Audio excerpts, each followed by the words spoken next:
What's up, everybody? Welcome to today's video. So you may notice that this is a little bit of a different scenery. That's because I'm in the pole barn, because I got a little project to show y'all. Alright, let's get into the video.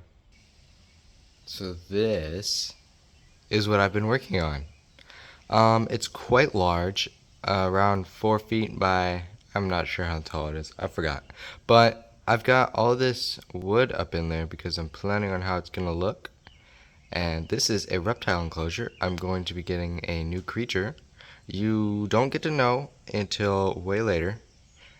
So if you want to guess, go ahead and drop it in the comments below. But this is an arboreal creature, so that means that it likes to live in trees. And it does need high humidity, so I will be using plexiglass to cover those edges occasionally, which I do have right in that little area down there, you see? Plexiglass. So yeah. Let's get into the video. So I started off by staining the whole thing because it really needed stained.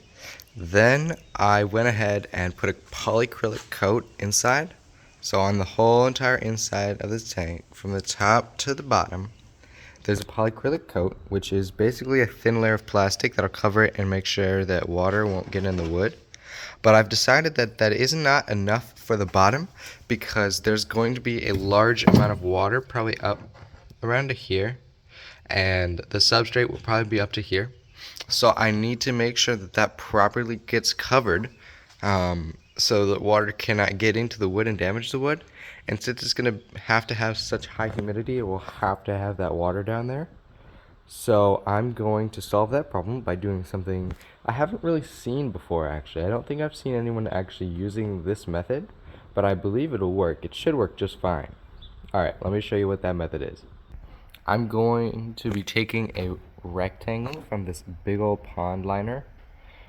This was from a pond I previously made, but then we had to take it down because we're going to put a patio in that corner, which we have now. So I'm going to be taking an edge of this, a nice big strip of it, just enough to cover the whole bottom of the tank, just like that. And then I'll put a little piece in the front too, so it'll go up in the front too.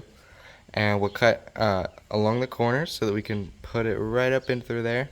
And we're going to caulk all the edges so it's sealed right up against it. And it should create a little waterproof bottom for it. And that'll do exactly what we need. But first, I'm going to have to clean it because it is a dirty mess. Alright, so as you can see, this thing is way bigger than what we need it to be. So I'm actually just going to be cleaning the whole thing as it's rolling away. And I'm going to be cutting it down to size then afterwards. So I got it pinned down. Luckily it's not very windy today, or otherwise this will be a heck of a lot harder. And I'm about halfway there, and you can see in this area, particularly like right there, the difference between that and that. It's getting so much cleaner just by swiping it off with a sponge and a little bit of soap. So I got my pine liner all clean and laid out in the bottom, but you may see that it's quite a bit lower in the front, and I've actually come up with a good solution to fix that. I'm going to be taking some of that plexiglass, cutting it. You can see I've got my scoring tool right here. And I'm just going to be snapping it right there and having about 3 inches right in the front. Alright, there we go.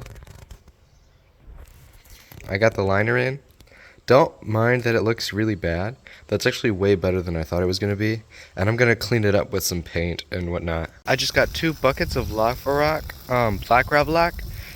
And these are going to be what I'm going to be putting in the bottom of the terrarium. I'm going to go ahead and clean them out now. I will show you when I'm done.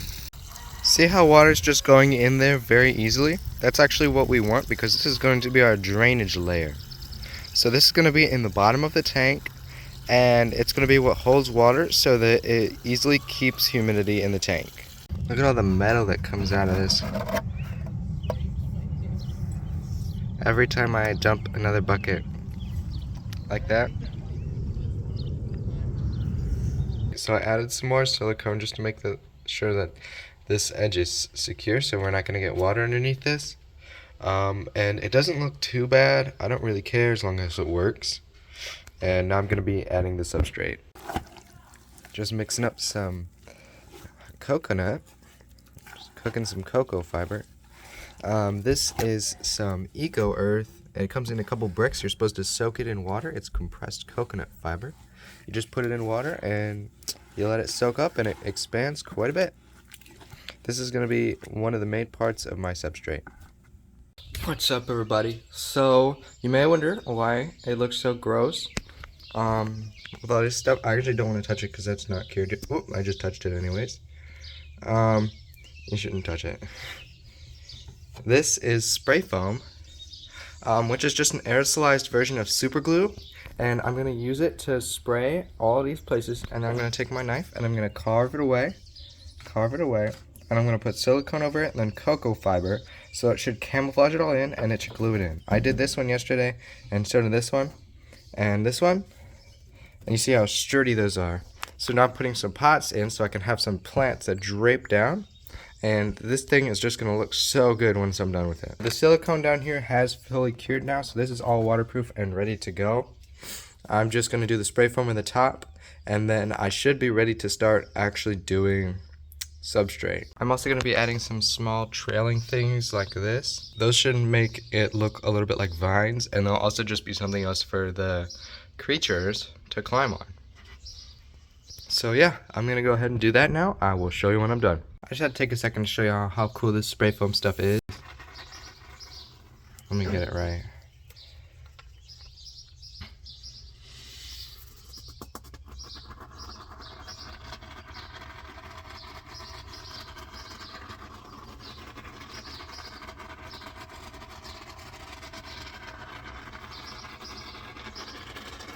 I'm just going to spray it right on there.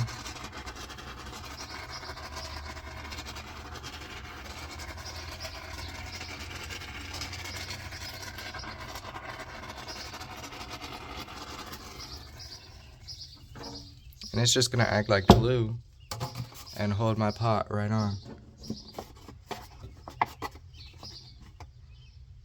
Bang, just like that. And now I'm going to put spray foam all over. Alright, so I got that pot fully coated in spray foam. And I should be able to carve it down just so it looks like it kind of just comes out of the wall. I'm looking forward to this. We got 2 pots in right now and 1 vine. I'm going to do a little bit more, but then I think I'm going to be done. That's it. That's all I got for you guys. This is the finished tank. I guess I'll just have to see you next time when I put reptiles in it. No, I'm just kidding, guys. That's all I got for you guys today. You're going to have to come check out the second video to see this tank getting more done. I know it's pretty just bare bones right now. So in the next video, you're going to see me using tons of caulk.